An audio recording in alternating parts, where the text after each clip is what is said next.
đôn mà ăn phai mà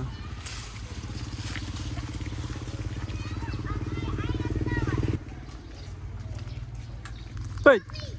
ngợp cái đam ăn lướt cái thợ oi lướt mau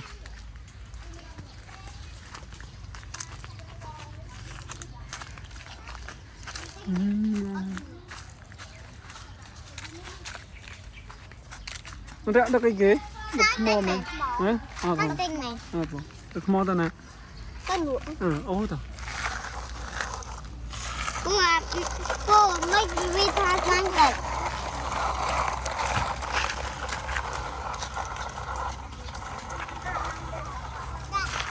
rồi mình can vào mà